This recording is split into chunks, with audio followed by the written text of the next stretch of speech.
পুজো পশ্চিমবাংলায় খুব ধুমধাম করেই হয়। এবারে ভালোভাবে পুজো হবে, কিন্তু সরকার এখনও ডিএ দিল না। ডিএ দিলে সাধারণ মানুষ খুশি হতো, বাজার করতে পারত। হুগলি জেলায় মাছ ধরতে এসে এমনই কথা জানালেন বিজেপি নেতা দিলীপ ঘোষ।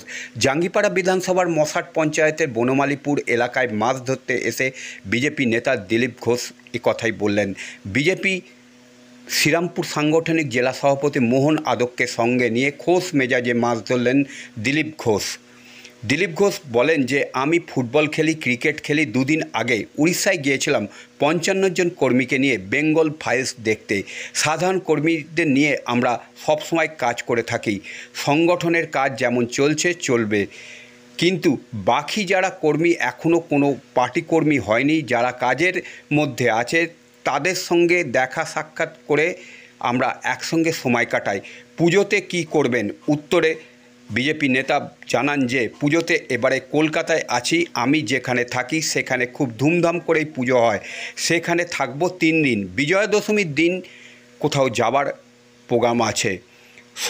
দিলীপ ঘোষ বলেন, সবাই আশা করছে যে কারামন্ত্রী কারাগারে যাবেন, তার সঙ্গে আরও অনেকে যাবেন। প্রচুর দুর্নীতি হয়েছে এই সরকারের আমলে। নারী নির্যাতন পশ্চিমবাংলায় কোথায় হচ্ছে না, সব জায়গায় হচ্ছে। মহিলারা ভোগের বস্তু হয়ে গেছে। সব থেকে বেশি অত্যাচারিত, অপমানিত হচ্ছে বাংলার মহিলারা। যেখানে আমরা সারা বছর মাতৃপূজা করে থাকি, মহিলাদের কোনো সম্মান নেই বলেই কটাক্ষ করলেন দিলীপ ঘোষ।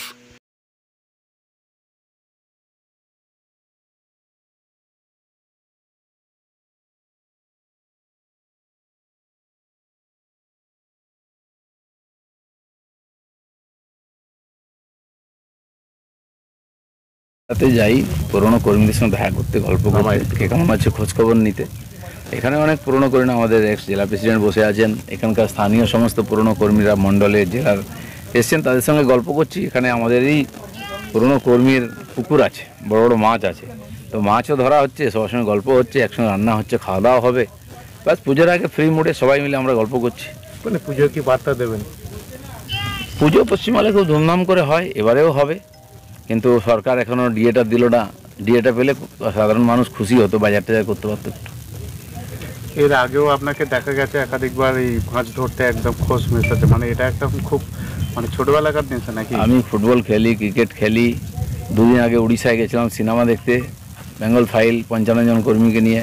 তো সাধারণ কর্মীদের নিয়ে আমরা সবসময় কাজের মধ্যেই থাকি। সংগঠনের কাজ যেমন চলছে সেটা চলছে, কিন্তু বাকি যারা কর্মীরা এখনও কোনো সেরকম পার্টির কর্মসূচি হয়নি, তো তারা যারা কাজের মধ্যে আছেন তাদের সঙ্গে দেখা সাক্ষাৎ করে সময় কাটাই আমরা একসঙ্গে।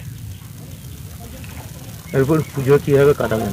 পুজোর 4 দিন পুজোতে কলকাতায় আছি আমি, কয়েক বছর পরে এখন বছর কলকাতায় থাকবো। আমি যেখানে থাকি নিউ টাউনে আইডিয়াল ভিলাতে ধুমধাম করে পুজো হচ্ছে, ওখানে 2-3 দিন থাকবো। বিজয়া দশমীতেও অন্য কোথাও যাব, প্রোগ্রাম আছে। তারপরে পুজো খাওয়া দাওয়ার মেনু কি থাকছে? আমাদের একসঙ্গে রান্না হবে, ওখানে সব মেনুই থাকবে, একসঙ্গেই 4 দিন খাওয়া দাওয়া আমাদের কম্পাউন্ডে। আর পঞ্চমী ষষ্ঠীতে আমি সব জায়গায় পুজো উদ্বোধন করবো। সবাই আশা করছে কারামন্ত্রী কারাগারে যাবেন, এবং তার সঙ্গে ধীরে ধীরে আরও অনেকেই যাবেন। যাই হোক, এটা জুডিশিয়ারির ব্যাপার, কেস কাছারি হয়েছে, বহু দুর্নীতি হয়েছে এই সরকারের আমলে। প্রায় সমস্ত মন্ত্রী, এমএলএ, এমপি এর সঙ্গে যুক্ত। এক একজন করে আসছে সময়। রাজ্যের বিভিন্ন জায়গায় নারী নির্যাতন, ধর্ষণের ঘটনা ঘটছে। হাসপাতালেও কদিন আগে একটা ঘটনা। নারী নির্যাতনটা পশ্চিমবাংলায় এটা কোনো খবরই নয়। টিএমসির এটা a movement. School, college, university, engineering college, management college, কোথায় হচ্ছে না? পাড়ায়, রাস্তায়, বাড়িতে মহিলারা আজকে ভোগের বস্তু হয়ে গেছে। এখানে সবাই ভেবেছিল মমতা ব্যানার্জির মহিলা হিসাবে তার আমলে কমপক্ষে মহিলারা সুরক্ষিত হবেন, তাদের সম্মান রক্ষিত হবে। সবচেয়ে বেশি অত্যাচারিত, অপমানিত হচ্ছেন বাংলার মহিলারা।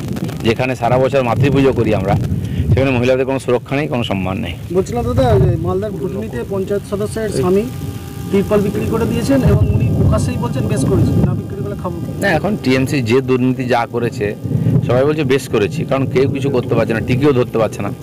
দেখা যাক, ইডি লেগেছে, কিছু তো রাস্তা বেরোবে এবং মানুষের যে হতাশা সেটা কাটবে। চলুন, বলছিলাম